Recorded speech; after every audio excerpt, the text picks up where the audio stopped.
Hello viewers. Queensland man who claims to be Charles and Camilla's son drops DNA bombshell after Queen's death. Charles got what he wanted. He got the throne, he got his wife, he got it all. Now it's time for me to get my happy ending. A Queensland man who claims to be the secret son of King Charles III and Camilla has shared the latest twist in his royal paternity case in the wake of the Queen's death. Simon Dorante-day has attracted headlines around the world with his claims, which he says are the result of decades of research.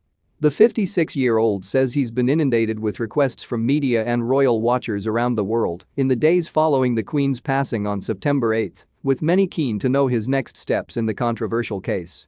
Speaking exclusively to 7news.com.au, Dorante-day said he's more committed than ever to take Charles to court for DNA testing.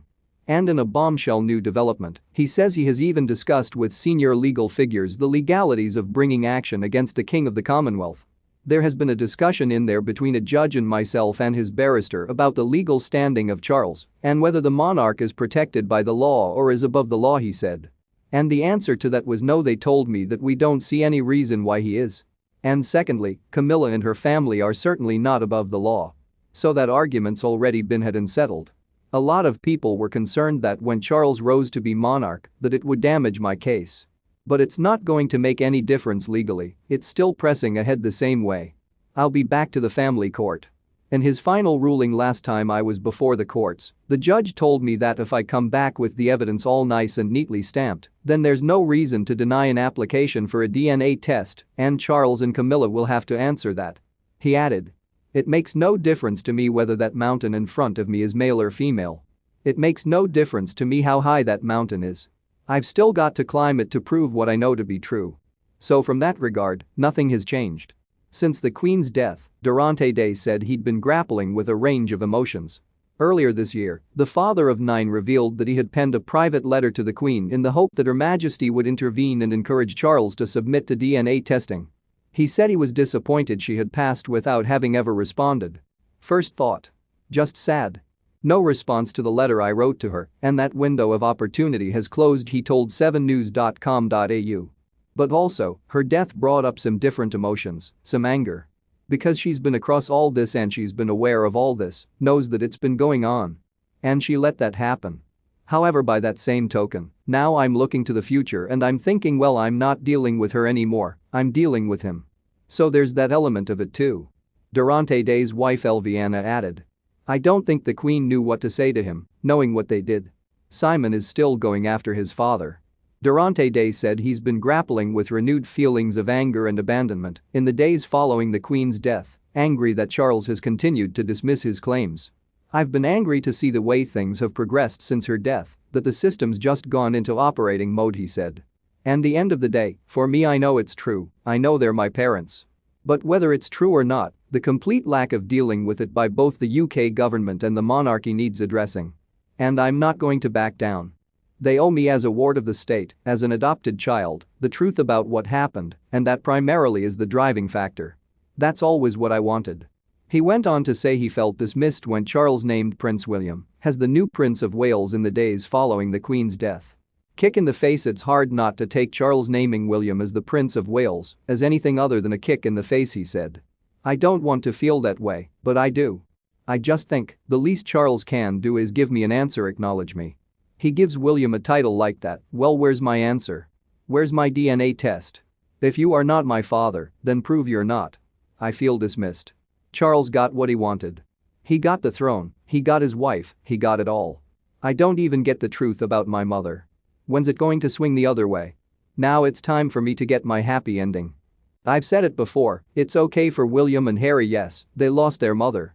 But I never even knew mine. I never had that opportunity. And this just seems to rob it further. All those feelings of abandonment and sadness have come to the surface through the Queen dying, seeing Charles's reaction. Dorante-day said many wrongly assume that his royal paternity claims are based on him wanting fame and fortune. Sure, there's an element of me that goes, yeah, I'd love to be the Prince of Wales, but there's an element of me that doesn't too, he said. And whenever I say that, people take it the wrong way and say, oh, he's after the money. But I can see Harry's argument. It's not the not getting it, it's the being ignored. And the feeling of no worth. And that's the reason he's rebelling the way he is. He's trying to show everybody what worth he's got. Because he doesn't feel he has any worth. That's just my feeling. Dorante-day says he is frustrated Charles has never responded to his repeated requests for DNA testing. If it was really not true, if he really is not my father, it's gone well past the point of Charles being able to respond amicably and clear up the issue, he told 7news.com.au. Him not responding just makes me and many others suspicious. What does he have to hide? I had hoped something would happen, and I'm very disappointed that nothing did. Particularly given the effort and level I've gone to. It's sad. But it's also like going through another chapter of your life. Like I'm mourning the end of this chapter with the Queen, that's the process I'm going through. The optimism I had with getting something back and a response in writing is gone, because nothing came. And there's two sides to that coin. Is it the government not allowing the family to be together? Or is it him Charles and what he wants? And I'm tending to think that at the moment, but you always do that and think the worst when you're sad. Dorante-day said he first heard of the Queen's passing when his youngest daughter, Miriam, woke him and his wife with the news. He said his children, who range in ages from 13 to 33, have had mixed reactions to her death. It depends on their understanding of the whole situation, he explained. Like the older ones are saying, well, she's never done anything for us, she never responded to your letter. The younger ones are more, well, that's potentially our great-grandma, and we never got to meet her. There's a split. Some of them want to know, others do not.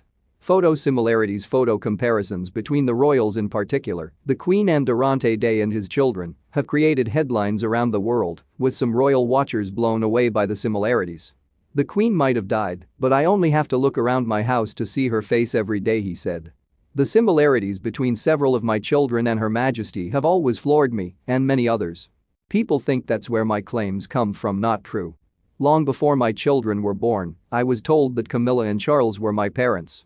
My research and the evidence I've built up have only reinforced that. The photo comparisons are just another layer to it all. Dorante-day said he will not be watching the Queen's televised funeral on September 19 and will be dealing with her passing in their own way, but will remember her life fondly. And as an English person, I grew up with the Queen. I knew nothing but the Queen, he said. The two permanents in my life for the past 56 years have been the band Status Quo and Her Majesty. We've lost two members of Status Quo, and she's gone too. So to me, the things that have always been there, when I'm changing countries, I'm changing jobs, I get married, the one constant has been that. And I think a lot of people are suffering. We all thought she was indestructible, she'd never go. Dorante-day said he's not going to let her death stop him moving forward with his case. I've been inundated with messages from people who just feel sorry for us, that the royal family are moving on and not addressing it, and that it's business as usual, he said. I'm not backing down. I have no choice really, whether I'm fighting the Queen or Charles, it makes no difference. I'm still fighting for the truth. The case Simon Dorante-day has provided these claims to support his belief that he is Charles and Camilla's son. Dorante-day was born on April 5, 1966, in Gosport, Portsmouth, in the UK. At the age of 8 months, he was adopted by a local couple named Karen and David Day. His adoptive grandparents, Winifred and Ernest Bolden, had both worked for the Queen and Prince Philip in one of their royal households. Ernest Bolden also received an Imperial Service Award. Dorante-day's grandmother told him many times that he was Camilla and Charles's child. She didn't just hint at it, she told me outright, he said. Dorante-day's research has shown him that Charles and Camilla first became close in 1965. He claims months later, in the lead up to when he was born, Camilla disappeared from Britain's social scene for at least 9 months, while Charles was sent to Australia. A historian has claimed the hospital where Dorante-day was born, as listed on his birth certificate, didn't deliver a single baby during the decade he was born. It's further believed that the names the parents listed on his birth certificate were fictitious. Dorante-day claims Camilla kept him until he was 8 months old, using the royals and protection officers to help conceal him. He goes on to allege that when he was getting too old, it was arranged that one of the Queen's former house staff, Dorante-day's adoptive grandmother, would have her daughter adopt him. Dorante-day said he has recollections of being taken to houses around Portsmouth as a little boy. There he would spend time with the woman he believes was Camilla, while protection officers and his adoptive parents waited outside. Dorante-day said his first and middle name, Simon Charles, were given to him by his biological parents. My adoptive mother told me that it was a condition of the adoption that my name Simon Charles stay the same, my middle name stay the same, he said. Charles and Camilla had a close friend called Simon at the time. Thank you for your time. If you liked the video, please hit the like button on this page and subscribe if you would like to hear more. The more likes and subscribers, the more videos.